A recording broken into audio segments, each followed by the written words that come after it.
Good morning students. BEd first second year के paper guidance and counselling निर्देशन और परामर्श के अंतर्गत आज हम देखने वाले हैं कि माध्यमिक और उच्च माध्यमिक स्तर पर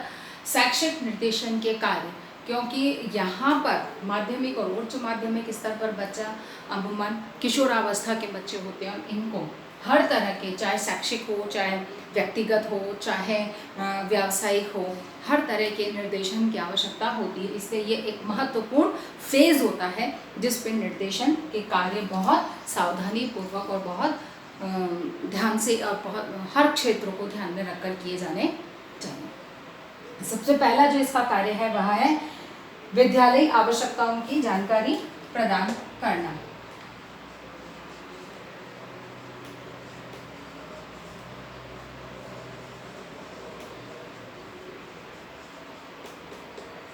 विद्यालयी आवश्यकताओं की जानकारी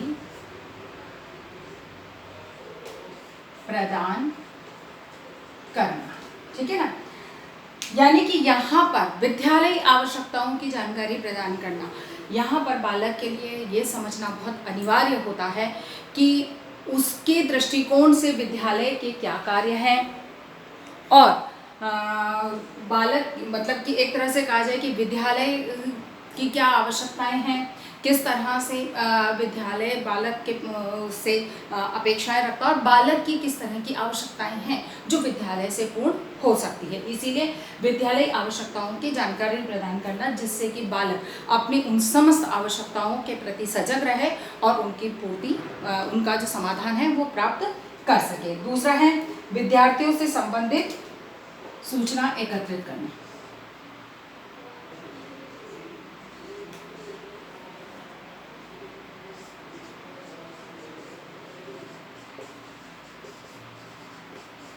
विद्यार्थियों की सूचना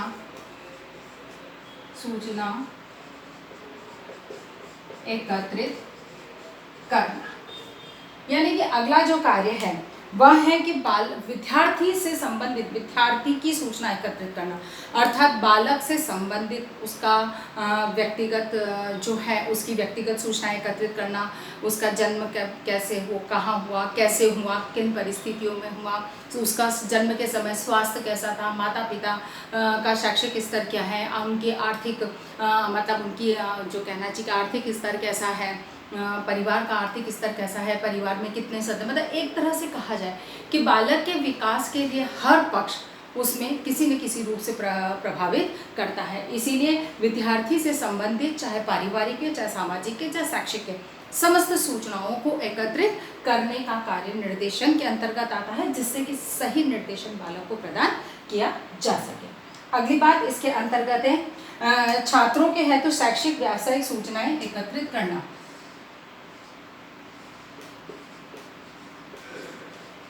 शैक्षिक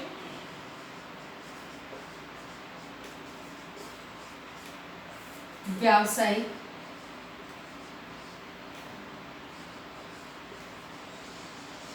सूचनाएं एकत्रित करना, क्योंकि एक बालक के लिए आवश्यक है कि उसकी शैक्षिक एवं व्यावसायिक, है ना, उनसे संबंधित, क्योंकि उनको इन दोनों क्षेत्रों में सर्वाधिक निर्देशन की आवश्यकता होती है, सहायता की आवश्यकता होती है। इसीलिए शैक्षिक एवं व्यावसायिक निर्देशन से संबंधित जितनी सूचनाएं हैं उनको एकत्रित करके और फिर बालकों तक पहुंचाने का कार्य निर्देशन का होता है। उसके बाद में है विद्यार्थियों की शारीरिक एवं मानसिक स्वास्थ्य बनाए रखना।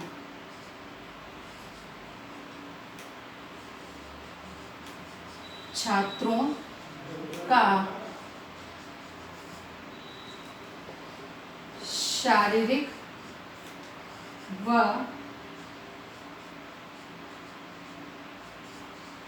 मानसिक स्वास्थ्य, ठीक है ना। बालकों का जो शारीरिक और मानसिक स्वास्थ्य है उस पर भी कार्य करना अनिवार्य होता है, क्योंकि बालक के लिए सर्वाधिक आवश्यक होता है कि वह अगर शारीरिक और मानसिक रूप से स्वस्थ है तो निश्चित है कि शिक्षा के क्षेत्र में वह निरंतर या कोई भी कार्य उसे दिया जाएगा उसमें वह प्रभावी ढंग से अपनी क्रिया प्रतिक्रिया या कार्य करेगा। इसीलिए छात्रों के शारीरिक और मानसिक स्वास्थ्य के क्षेत्र में भी निर्देशन के द्वारा कार्य किया जाना अनिवार्य होता है। उसके बाद में आता है समायोजन में सहायता।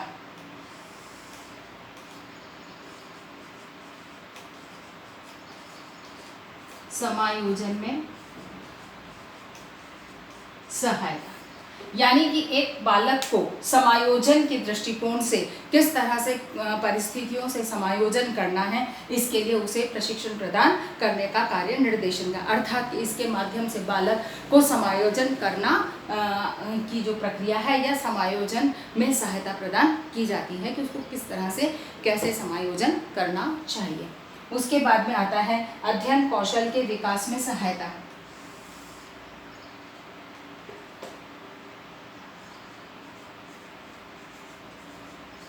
अध्ययन कौशल के विकास में सहायता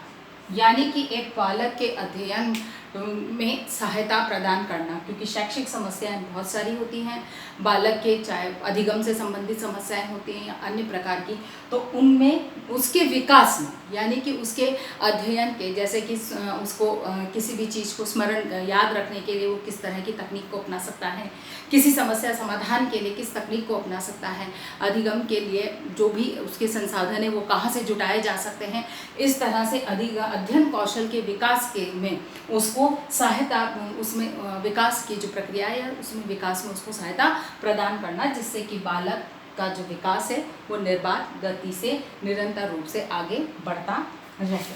उसके बाद आता है छात्रों को स्वयं को समझने में सहायता।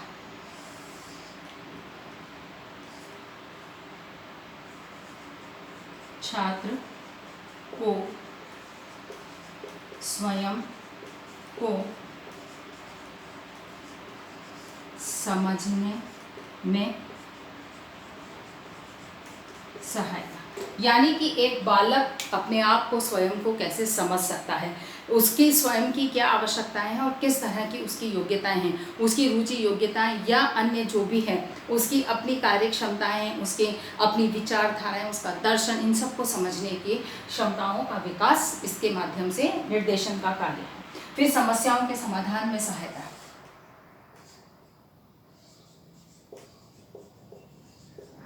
समस्या समाधान में सहायता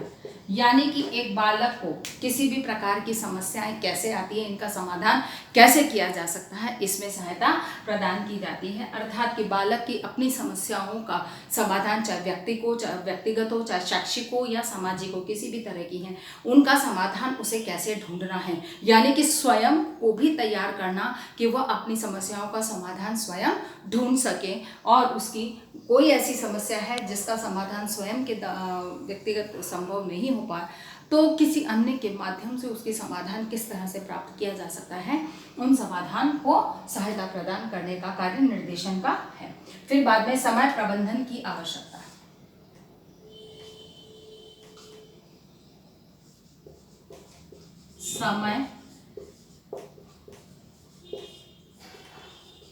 समय प्रबंधन का प्रशिक्षण, ठीक है ना। यहाँ पर बालक को उसके समय प्रबंधन का प्रशिक्षण प्रदान किया जाता है कि किस तरह से उसे अपने समय का प्रबंधन किया जाना है, क्योंकि टाइम मैनेजमेंट बहुत अनिवार्य है। अगर बालक सही ढंग से टाइम मैनेजमेंट नहीं कर पाता है तो निश्चित है कि उसकी कार्य क्षमताएं प्रभावित होती हैं, उसके कार्य जो है समय पर पूर्ण नहीं हो पाते हैं, जिसकी वजह से बहुत सारी समस्याओं का सामना उसे करना पड़ता है। इसीलिए अनिवार्य है कि समय प्रबंधन का उसे प्रशिक्षण प्रदान किया जाए। अगली बात जो इसके अंतर्गत आती है वह है उच्च अध्ययन हेतु प्रवेश में सहायता, उच्च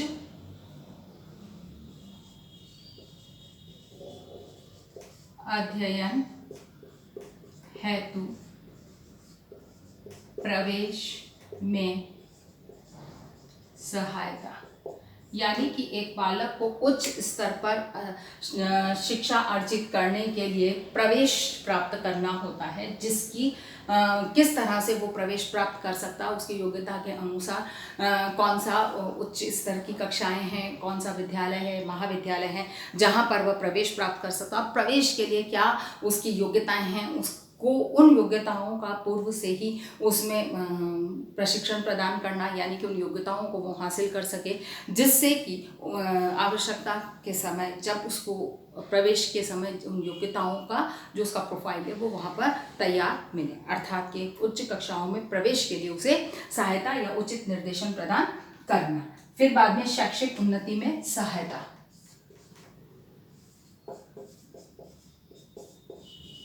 शैक्षिक उन्नति में सहायता, एक बालक की शैक्षिक उन्नति में उसे सहायता प्रदान करना कि उसका शैक्षिक स्तर पे किस तरह से उसका निरंतर रूप से विकास हो, किस तरह से कौशलों का विकास होना चाहिए, कौन सी उसकी रुचि है जिसके अनुकूल उसमें किस तरह से कौशल का विकास किया जाए, अपनी कौशल के विकास के लिए कहाँ से किस तरह से संसाधन जुटा सके, अर्थात कि बालक की जो शैक्षिक उन्नति है उसमें किस तरह से शैक्षिक सहशैक्षिक संसाधनों को कैसे जुटाया जाए, उनका किस तरह से वह अधिगम कर सके और विकास के प्रक्रिया में आगे बढ़ सके। सहशैक्षिक गतिविधियों में सहायता,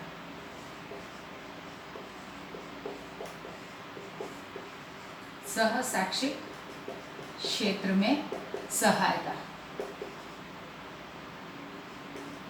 ठीक है ना। सहशैक्षिक क्षेत्र में भी बालक को सहायता प्रदान की जाए, जिससे कि शैक्षिक के साथ में हर चीज़ आवश्यक नहीं है कि शैक्षिक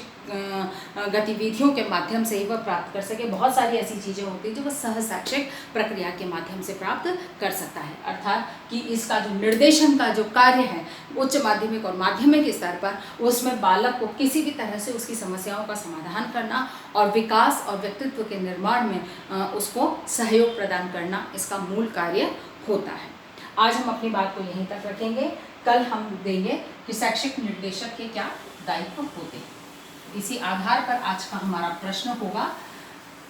कि माध्यमिक और उच्च माध्यमिक स्तर पर